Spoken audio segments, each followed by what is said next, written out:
दिल्ली की एक गली में खड़ी है एक कोठी, जिसकी दीवारें वक्त की चुप्पियों से लिपटी हैं और खिड़कियों के पीछे छिपा है एक ऐसा राज जिसे जानने वाला या तो पागल हो जाता है या फिर लौटकर कभी नहीं आता। कोठी नंबर 13, एक सच्चाई जो अब भी जिंदा है। क्या आप तैयार हैं उस डर से सामना करने के लिए जो सदियों से इस कोठी में कैद है? दिल्ली की पुरानी गलियों में एक इलाका ऐसा भी है जो दिन के उजाले में तो सामान्य लगता है, लेकिन रात होते ही उसकी हवाओं में कुछ अजीब सी सरसराहट भर जाती है।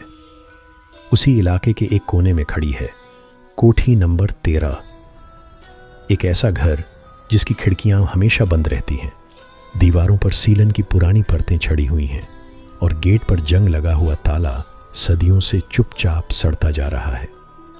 आसपास के लोग कहते हैं कि ये कोठी कभी रोशनियों से भरी रहती थी, लेकिन अब सिर्फ स्याह सन्नाटे की गवाह है। कहानी शुरू होती है आज से करीब 50 साल पहले, जब इस कोठी में एक अमीर खानदान रहा करता था। परिवार में पति पत्नी और उनकी एक जवान बेटी थी। उस परिवार के पास दौलत की कोई कमी नहीं थी, लेकिन किस्मत ने उन्हें चैन से जीने का मौका नहीं दिया। एक रात कोठी के अंदर जोरदार चीखों की आवाज आई।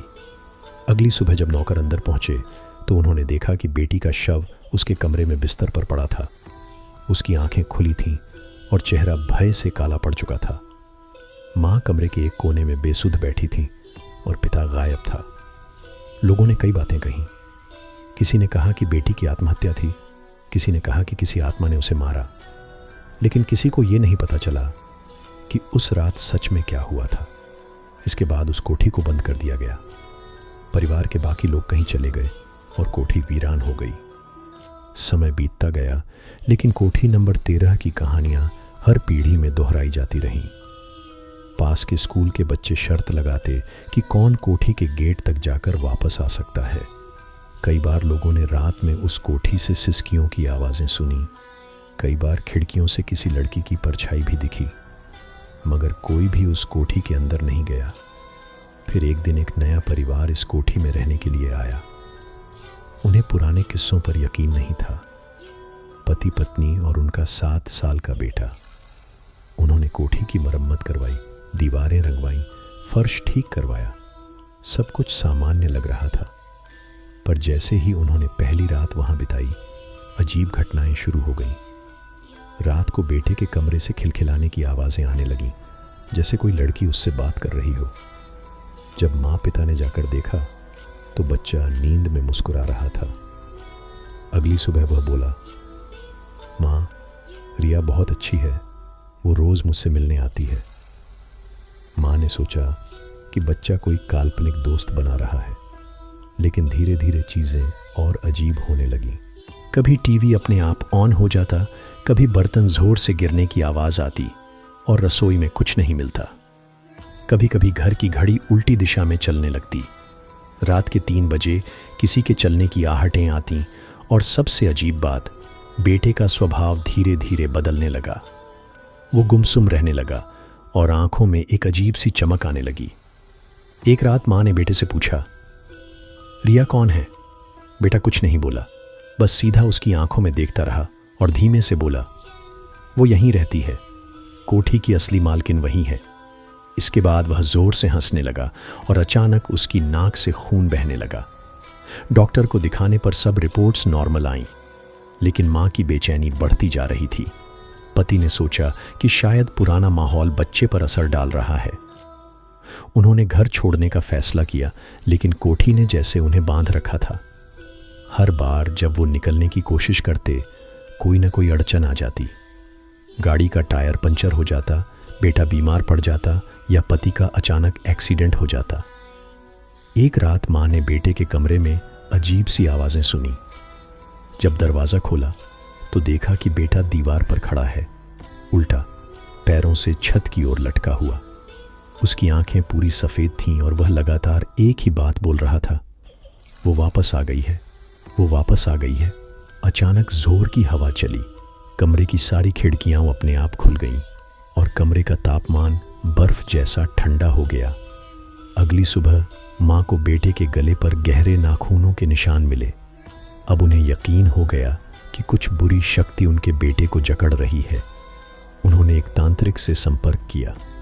तांत्रिक ने कोठी में आते ही बताया कि यह घर किसी आत्मा का घर है जो अधूरी इच्छाओं के साथ यहाँ बसी है।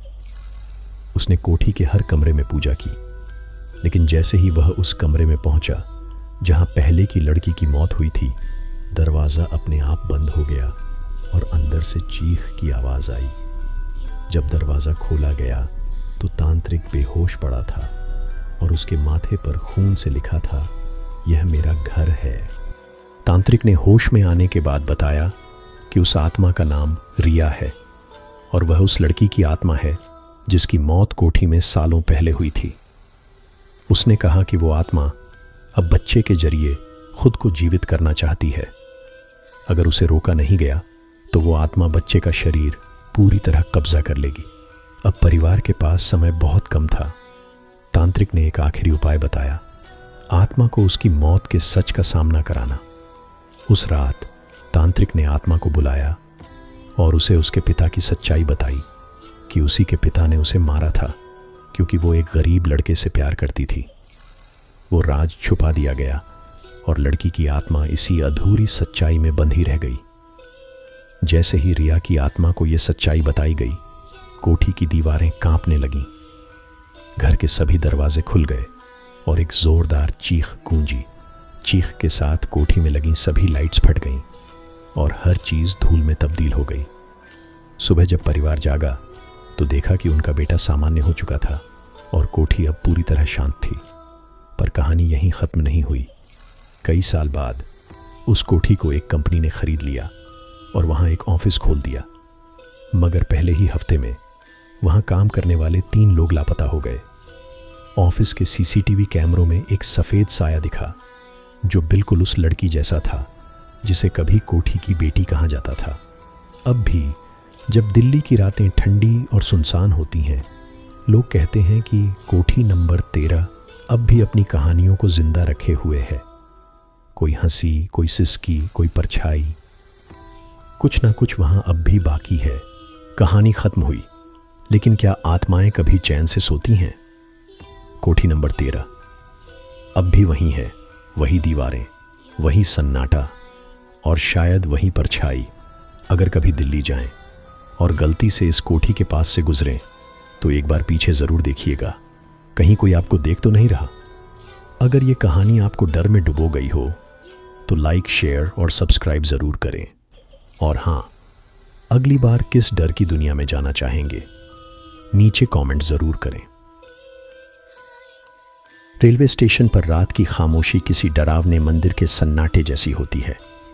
जहां दिन में हजारों आवाजें गूंजती हैं, वही जगह रात में एक रहस्यमय सन्नाटा ओढ़ लेती है।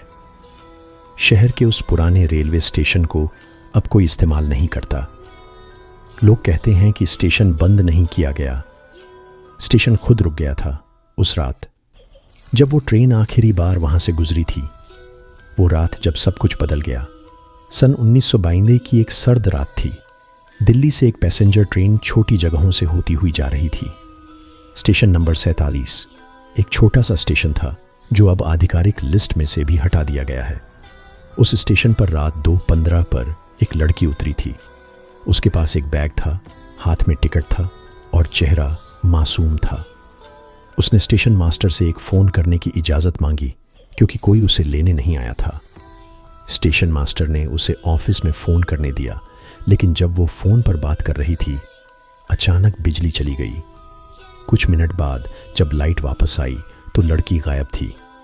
कोई चिल्लाहट नहीं, कोई भागने की आवाज़ नहीं, बस गायब। स्टेशन मास्टर ने पूरा स्टेशन छान मारा, लेकिन वो नहीं मिली। अगले दिन पुलिस आई, जांच हुई, सीसीटीवी नहीं था और उस लड़की का कोई नामो निशान नहीं मिला। लेकिन तभी से स्टेशन की रातें बदल गईं। रात 2:15 बजे के बाद स्टेशन पर कुछ अजीब घटने लगा।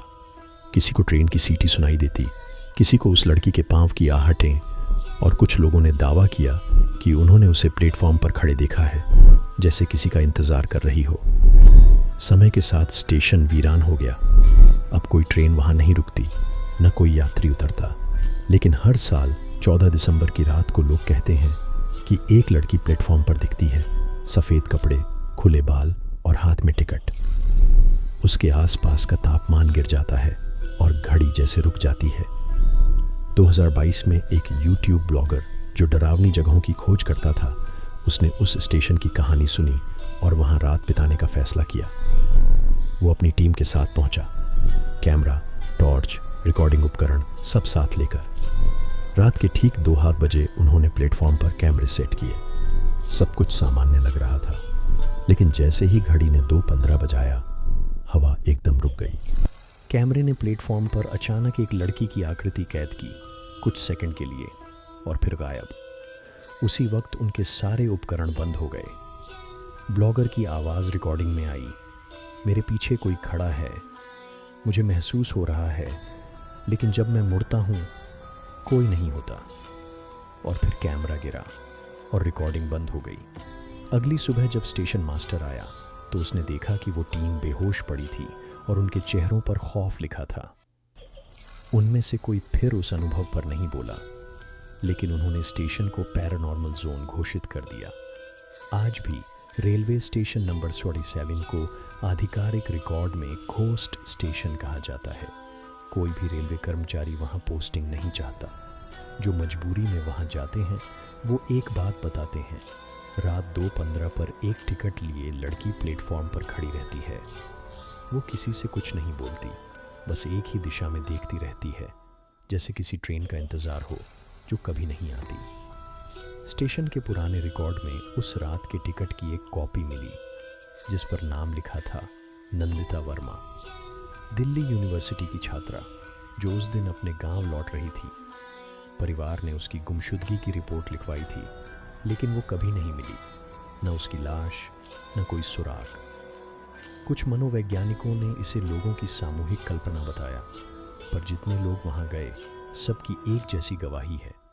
एक टिकट वाली लड़की, एक बंद स्टेशन और एक ट्रेन जो कभी नहीं आती। एक रेलवे कर्मचारी ने नाम न बताने की शर्त पर कहा कि एक रात उसने उस आत्मा से बात की थी। वह बोली, मेरी ट्रेन रुक गई थी, मुझे घर जाना है, क्या अगली ट्रेन आएगी? उसने बताया कि उसने डरते डरते कहा, यहाँ अब कोई ट्रेन नहीं आती। उस आत्मा ने सिर झुकाया और बोली, तो मैं यहीं रहूँगी जब तक ट्रेन नहीं आएगी। अब लोग कहते हैं कि स्टेशन पर एक ऊर्जा है जो समय को बांध देती है। जो भी रात 2:15 पर वहाँ होता है उसका वक्त वहीं ठहर जाता है। कुछ यात्रियों ने बताया कि ट्रेन में बैठने के बाद जब वो आगे बढ़े तो उन्होंने पाया कि उनकी घड़ी रुक गई थी, ठीक 2:15 पर। वहीं के एक बुजुर्ग बताते हैं कि ये आत्मा किसी से नुकसान नहीं करती, वो सिर्फ इंतज़ार कर रही है, लेकिन अगर कोई उसका मजाक उड़ाए तो वो उसका पीछा करती है। दिल्ली में रहने वाले एक युवक ने बताया कि उसने वहां जाकर उस आत्मा की नकल की और वापस लौटने के बाद उसका व्यवहार अजीब हो गया। उसे रातों में नींद नहीं आती थी और वो हर समय एक ही बात कहता, ट्रेन क्यों नहीं आई? आखिर में उसका इलाज करवाना पड़ा। उसके शरीर से निकले स्केच में उसने वही लड़की बनाई थी, सफ़ेद कपड़े, हाथ में टिकट और खाली आंखें। रेल मंत्रालय ने स्टेशन नंबर 47 को अब पूरी तरह सील कर दिया है। वहां जाना गैरकानूनी है, लेकिन रोमांच के शौकीन अब भी चोरी छिपे वहां जाते हैं।